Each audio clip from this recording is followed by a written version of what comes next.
অসম্ভব সাহস আর মাথায় পোকা ভর্তি থাকলে এরকম একটা বাসে করে, তাও আবার হোল নাইট জার্নি করে পুরুলিয়া যাওয়া যায়। ইয়েস, ইটস মি, আর কেউ না। Anyway, welcome to my another travel blog.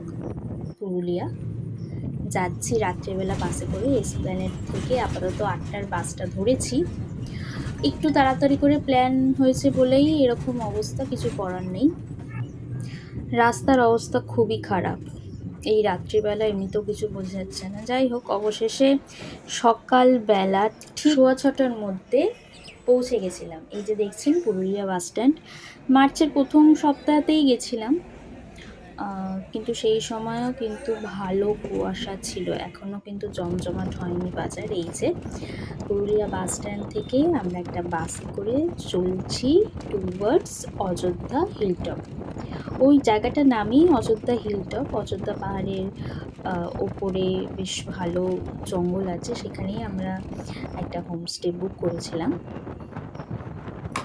খুব ভালো জায়গাটা।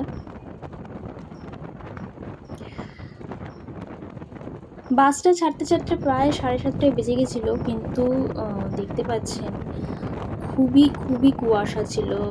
জাস্ট কয়েকটা মিটার অবধি দেখা যাচ্ছিলো, তারপরে কিন্তু ঘন কুয়াশা। আমরা মার্চ মাসে ভেবেছিলাম এতটা কুয়াশা থাকবে না, কিন্তু কোথাও গিয়ে মনে হচ্ছে পলিউশনটা কিন্তু খুব দায়ী, নইলে এরকম অবস্থা হয় না। আকাশ একটু মেঘলা ছিল, তার জন্য হয়তো বোঝা যাচ্ছে না, কিন্তু কুয়াশা কিন্তু একদম মাটির ওপরেই পড়ে আছে।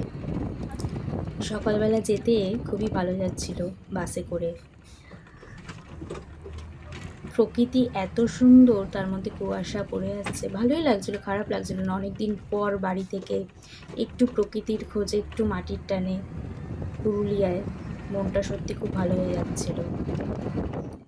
আর সিনারিটা দেখে বাসের জানলা থেকে সত্যিই মনে হচ্ছে যেন গ্রাম ছাড়া ওই রাঙা মাটির পথ। ওই দেখুন, এক চিলতে অযোধ্যা দেখা যায়। আচ্ছা, আমরা আমাদের স্টেতে আপাতত চলে এসেছি। খুবই ভালো জায়গাটা, একদম জঙ্গলের ভেতরে, দেখেই বুঝতে পারছেন। যেটা বুক করেছিলাম সেটা পাইনি, কিন্তু আপাতত এই ব্লকটাই আমরা নিয়েছি। Yes, let's start the journey. একদিনই হাতে সময় রয়েছে, তাই মোটামুটি যতটা কভার আপ করতে পারবো ততটাই দেব। চলুন।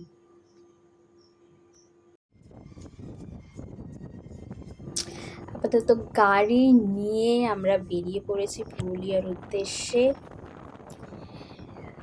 সরি, বলা ভুল হলো, পুরুলিয়া এক্সপ্লোর করতে। যেটার জন্য আশা ছিল সেটা কিন্তু আমরা দেখতে পাইনি। হ্যাঁ, ঠিক ধরেছেন, পলাশ ফুল একদমই হয়নি। কারণ এখানকার লোকজনের সাথে কথা বলে যেটা বুঝলাম, যে মাঝে মাঝে পুরুলিয়ায় নাকি বৃষ্টি হয় শীতের দিকেও, কিন্তু এইবার সেটা একদমই হয়নি, তাই পলাশ ফুলও ফোটেনি সেরকমভাবে। আর যদিও যতটা যা ফুটেছিল, বাজারে সেগুলো তুলে নিয়ে এসে বিক্রি করে দেওয়া হচ্ছে ট্যুরিস্টদের জন্য মালা গেঁথে। আপনারা দেখতেই পান সোশ্যাল মিডিয়ায় সেগুলো। তো আপাতত আমাদের ফার্স্ট ডেস্টিনেশন হচ্ছে মার্বেল লেক। এই যে আমরা চলে এসেছি। এখান থেকে দুপাশে কিন্তু মার্কেট আছে, সেই মার্কেটটা ক্রস করে এই মার্বেল লেকে যেতে হবে। অনেক কিছুই পাওয়া যায় হ্যান্ডমেড পুরুলিয়ার বাসিন্দাদের। এই যে সেই মার্বেল লেক, অসাধারণ জায়গা, বিউটিফুল ভিউ, কোনো কম্প্রোমাইজ হবে না। আর আমরা একটু পাকামো মেরে বেশ কিছুটা টপেই উঠেছিলাম। যাই হোক, আমার জুতোটা সেই সময় ছিঁড়ে যায়, আদার্স কিছু হয়নি। হ্যাঁ, দেখুন। আচ্ছা, বলে রাখা ভালো, মার্বেল লেকের কিন্তু আরেকটা নাম আছে, সেটা হচ্ছে তারপানিয়া লেক। এটা নিয়ে কেউ চর্চা করে না, কিন্তু বলে রাখলাম সবার জানার জন্য। খুব ভালো মেনটেন করেছে জায়গাটা, খুবই পরিষ্কার। মার্কেট এরিয়াটা একটু নোংরা আছে, কিন্তু এই জায়গাটা খুব ভালো ঘোরার জায়গা। এই যে চলে এসেছি বামনি ওয়াটারফলসে। আপাতত একটা চ্যালেঞ্জ, কার ফুসফুসের জোরটা একটুখানি বেশি, দেখা যাক। এই যে আমরা সিঁড়ি দিয়ে নামছি। আপাতত পাহাড় কেটেই সিঁড়িগুলো বানানো হয়েছে, কিন্তু কোনো দরকার ছিল বলে আমার মনে হয় না। উঁচু নিচু এদিক ওদিক বেশ হাঁপও চলে এসেছিলো কারণ রোদ পড়ে গেছিলো। এই দেখুন বামনি ওয়াটারফলস, অসাধারণ। জলের ধারে এসে যেন একটু হাঁপ ছেড়ে বাঁচলাম, নয়তো আমি বেশ হাঁপিয়ে গেছিলাম নিচে নামতে নামতে। অনেকগুলো প্রায় সিঁড়ি বেয়ে নিচে নেমেছি, একদম কাছ থেকে ওয়াটারফলস, অসাধারণ। ব্যাস দেখা শেষ, আপাতত চললাম। ও বলতে ভুলে গেছি, মাঝখানে একটা আইসক্রিমও খেয়ে নিয়েছি, অসম্ভব আইসক্রিমের টেস্টটা পাচ্ছিল। এই যে আবার যাত্রা শুরু আমাদের। নেক্সট ডেস্টিনেশন হচ্ছে তুঙ্গা ড্যাম। রাস্তাটা দেখেই অনেকে কিন্তু গঙ্গামাইয়া রোডের কথা বলবে, যারা জানে গঙ্গামাইয়া রোডটা কি, ঠিক অনেকটা এরকমই লাগে যখন নিচ দিয়ে নামে গাড়িটা। কিন্তু কোথায় সেটা আমি বলবো না, যারা জানে না তারা একটুখানি সার্চ করে দেখুক। ওয়েস্ট বেঙ্গলের ভেতরে, কিন্তু একটু নর্থের দিকে, আর কিছু বলবো না। দুধের স্বাদ ঘোলে মেটানোর মতন, কিন্তু ঘোলেরও একটা আলাদা উপযোগিতা আছে। সবসময় পাহাড় মানেই যে নর্থে যেতে হবে তার কোনো মানে নেই, মালভূমিও পছন্দের অংশ হতেই পারে আমাদের জীবনে। তুঙ্গা ড্যামে জায়গাটা কিন্তু খুব সুন্দর আর খুব নিরিবিলি, আর অনেকটা জায়গা নিয়ে একটা পাহাড়ের ঢাল দিয়ে ড্যামটা রয়েছে। আর লেকটাও কিন্তু খুব ভালো, আর ভালোই ডেপথ এটা ড্যাম হয়েছে। আর এখানে সরকারের তরফ থেকে অনেক কাজ হচ্ছে, এখনো কিন্তু পুরোটা কমপ্লিট হয়নি। লোকাল মুখ থেকে যা শুনলাম যে আরও এখানে কাজ হবে। নেক্সট ডেস্টিনেশন আপাতত মুখোশ গ্রাম, ওয়ার্ল্ড ফেমাস, ইউনেস্কো দ্বারা এটাকে মান্যতা দেওয়া হয়েছে। পুরুলিয়া যে শুধু প্রাকৃতিক সৌন্দর্যের জন্যই ফেমাস তা কিন্তু নয়, পুরুলিয়ার আইডেন্টিটি কিন্তু ছৌ নৃত্য এবং এই মুখোশের জন্য। এই ছৌ মুখোশ যেটা আমরা বিভিন্ন টিভি প্রোগ্রামে কিংবা এখানে আসলে যেটা দেখতে পাই, শিব, বিভিন্ন দেবদেবী, বিভিন্ন পুতুল, তার কিন্তু একটা ইতিহাস আছে। এই ছৌ মুখোশ তৈরি বাঘমুন্ডির রাজা মদন মোহন সিংহ দেওয়ের আমল থেকে চলে আসছে, ঠিক আছে? সেই সময় থেকেই এই মানে নিয়মটা বলা ভালো, এই ঐতিহ্যটা কিন্তু সাংস্কৃতিক অবিচ্ছেদ্য অংশতে পরিণত হয়েছে। আপাতত কিরাত ও কিরাতানি নামের প্রথম মুখোশগুলো তৈরি করেছিলেন বুদ্ধেশ্বর, যাকে চারিদায় গ্রামে ছৌ মুখোশ শিল্পের প্রতিটি ছৌ মুখোশ অত্যন্ত যত্ন ও নিখুঁতভাবে তৈরি করা হয়। এর পেছনে রয়েছে প্রজন্মের পর প্রজন্ম ধরে চলে আসা অনন্য সব ঐতিহ্যগতভাবে সূত্রধর সম্প্রদায়ের মানুষ এই মুখোশ তৈরি করে থাকেন। আর 2018 সালে পুরুলিয়ার ছৌ মুখোশ মর্যাদাপূর্ণ জিআই ট্যাগ লাভ করেছিল, যা এখানকার শিল্পীদের জন্য এক স্বীকৃতি বয়ে আনে পুরো পৃথিবীর কাছে। আমরা এখন সেই ফেমাস চারিদা গ্রামেই রয়েছি, কিন্তু আমরা যেই সময় গেছিলাম একদম ভোটের আগে বিভিন্ন জায়গা ব্লক করে দেওয়া হয়েছিল, বিভিন্ন জায়গায় ক্যাম্প হয়েছিল, তাই আমরা কিন্তু পুরোটা এক্সপ্লোর করতে পারিনি। সামনের দিকে মোটামুটি ঘুরে আমরা চলে এসেছি, ভেতরের দিকে আর্মির ক্যাম্পও ছিল, তাই আমরা কাউকে ডিস্টার্ব না করে আপাতত কিছু জিনিস দেখে, মিউজিয়ামটা আপাতত ঘুরে, কিছু ছৌ মুখোশ কিনে আমরা কিন্তু একদমই ব্যাক করেছি। পরে যদি কোনো দিন সুযোগ আসে আবার পুরুলিয়ায়, বিশেষ করে এই চারিদা গ্রামে গিয়ে এখানকার আরও কিছু ইনসাইট আমি সংগ্রহ করব এবং সেটা নিয়ে একটা আলাদা ভিডিও করার আমার প্ল্যান রয়েছে।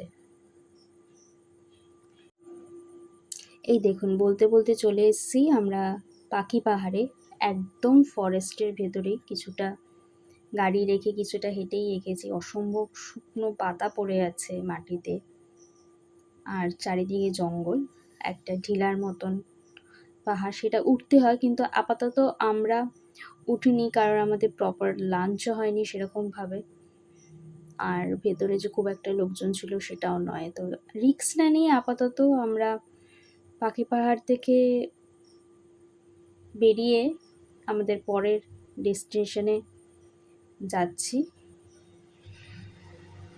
একটা শিব মন্দির, ওখানকার খুব এই যে চলে এসেছি লহরিয়া বাবার ধামে। এখানকার লোকালরা মনে করে এই শিব মন্দির নাকি বহু বহু বছরের পুরনো আর খুব জাগ্রত।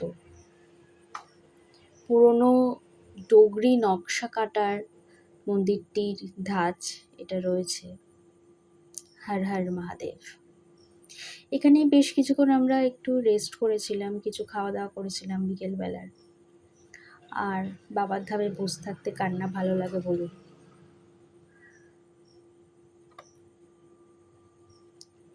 আপাতত এর পরের ডেস্টিনেশন আমরা যাব লোয়ার ড্যাম, আপার ড্যামে। সেখানকার ছবি কিন্তু তোলা যায় না, সরকার থেকেই মানা করা আছে, তাই সেখানকার পথের দৃশ্যটা দেখাচ্ছি, কিন্তু আমরা ড্যামের ছবি আমরা দেখাবো না। দূর থেকে দেখতে পাচ্ছি আমরা লেক আর লহরিয়া বাবার ধানটা, অসাধারণ। সূর্যাস্তের একটু আগেই আমরা আপাতত ছুটতে ছুটতে ময়ূর পাহাড়ে উঠেছিলাম। হাতে একদম কম সময় ছিল, এটাই আমাদের আপাতত শেষ জায়গা ঘোরার। এরপরে আমরা যেখানে স্টে করেছি সেখানে ফিরে যাব।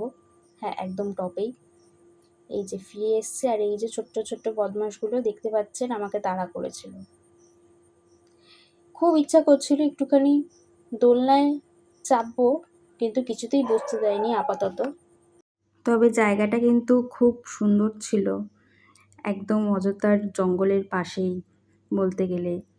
জঙ্গলের সাইড দিয়ে একটু বানিয়ে এই স্টেটা বানানো। এই যে দেখতে পাচ্ছেন, আমরা কিন্তু যে জায়গায় ছিলাম তার ভেতরেই কিন্তু রয়েছি, কিন্তু জঙ্গলটা একদম ছুঁতে পাচ্ছি মনে হচ্ছে। বেশি দূরে যাব না, কারণ পুরোটাই অন্ধকার। আমি আবার চোখে একটু অতিরিক্ত বেশি দেখি, তাই আপাতত কোনো রিস্ক নয়। একদিনের ট্যুরই ছিল পুরুলিয়ায়, কারণ সময় খুবই কম ছিল হাতে, কলকাতায় ফিরতেই হতো তাড়াতাড়ি। কিন্তু একদম মন আসছিল না যে ফিরে যাই, বেশ ভালোই লাগছিল জায়গাটা। একদিনে পুরুলিয়া পুরোটা দেখা কিন্তু একদমই সম্ভব নয়, তাই হাতে অন্তত 2-3 দিন নিয়ে আসাই ভালো, কারণ অনেকটা জায়গা আছে দেখার মতন। সকালবেলার জায়গাটা খুব ভালো লাগছিল, সকালে উঠেই এত সুন্দর আধো আধো কুয়াশা, জঙ্গলের ভেতর একটা স্টে, খুবই ভালো। এখানে আবার কাছে আবার হাতি পাস আছে। সকালবেলা উঠে যখন বাইরে গেছিলাম একবার, তখন আবার দেখতে পেলাম। একবার মনে ছিল উপস। যাই হোক, জোকস অ্যাপার্ট, খুব ভালো লাগছিল। ফিরে যেতে মিস করবো। আর এই যে এনাকে দেখুন, উনি যেখানে যেখানেই যাচ্ছে উনি আপাতত একটু পেছন পেছনই আসছেন। এই যে স্টে থেকে বেরিয়ে দুপাশে জঙ্গল, ঠিক আছে, জঙ্গলের ভেতরেই আপাতত বাস আমাদের।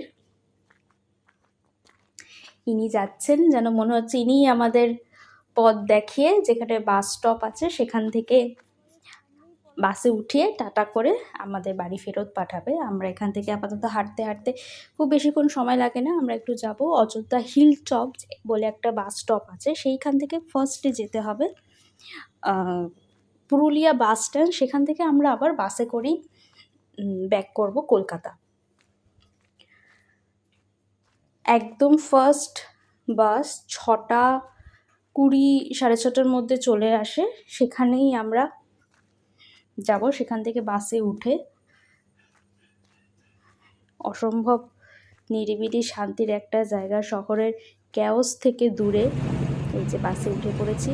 সূর্যোদয় দেখতে দেখতে আমরা হালকা হালকা ঠান্ডা বাতাস গায়ে মেখে যাব। এখান থেকে পুরুলিয়া বাস স্ট্যান্ড থেকে সোজা কলকাতা চলে এলাম। Back to normal life. এই অবধি থাকলো, আবার দেখা হবে নেক্সট ব্লগে। টাটা।